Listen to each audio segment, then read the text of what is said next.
Hello everything! For today's video ay mag-home service na naman tayo ulit at this time ay sa Sampaloc, Manila na naman tayo. So ayun na nga, tagsumakay po ako ng jeep papuntang Manila at nag-LRT at bumaba po ako sa Carriedo. So nakikita nyo, ito po yung nagtatrending na Jolly Hotdog Overload. Sa Carriedo lang pala ito makikita. So ayan, ang daming pila. Grabe yung pila dyan hanggang dulo na kung nakikita nyo yan. Ang mura lang din pala nito kaya pinipilahan. 50 pesos lang po siya. So gusto kong bumili pero nagmamadali ako. So video lang tayo muna this time. So napakadaming tao niyan. So Sunday po kasi niyan. So maraming tao sa Quiapo. Tapos pumunta pa ako dun sa simbahan ng Quiapo, Tabatang Mercury. So nagdasal na rin po ako. And then ayun, naghintay lang po ako ng angkas. Kasi kinag-angkas na lang ako kasi nagme-mendoksay or nahassle siya sa pag-explain sa akin. So binook na lang po ako ng angkas. So diba? So yun na nga, nakikita niyo po, tirik na tirik po yung araw dahil alipit tayo ng pera. For the go po tayo dyan. So ang oras po niyan is 1 PM. So ganyan po siya katirik yung araw, o diba?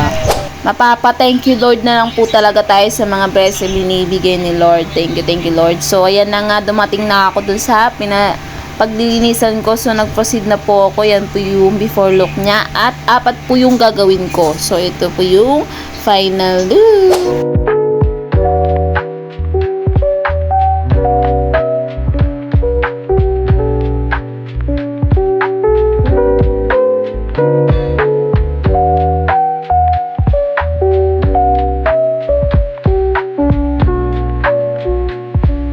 So yun nga, white at nilagyan ko na lang po siya ng magnetic design. At pagkatapos nagmerienda po kami, ang sarap po ng luto ng asawa ni Ate Mel. Ayan, carbonara with bread, toasted bread. So grabe, ang sarap ng carbonara. Ang hinlagay po lang dun is yung Spanish na sardinas. So ayan po yung pangalawang nalilinisan ko. At ayan po yung before look.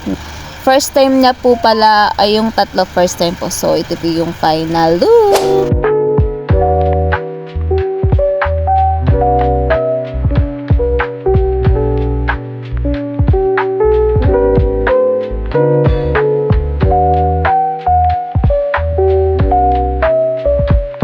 So napili niyo po yung kulay is kulay green at nilagyan ko lang din po ng magnetic design. So ito na po yung pangatlo kong gagawan and first time na rin po magpagawa. So ito po yung final look.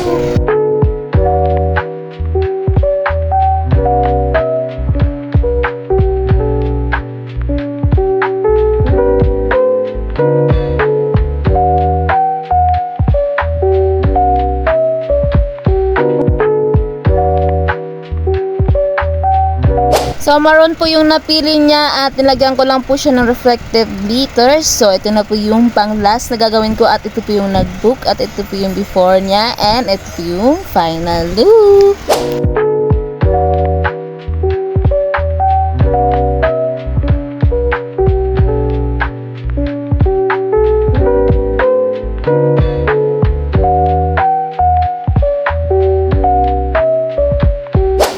So red din po yung napili niya at nilagyan ko lang din po siya ng magnetic and reflective. So diba, palong-palo yung magnetic design natin ngayon for today's video. So natapos na po ako at pinok na po ako ng angkas at umuwi na po ako dyan.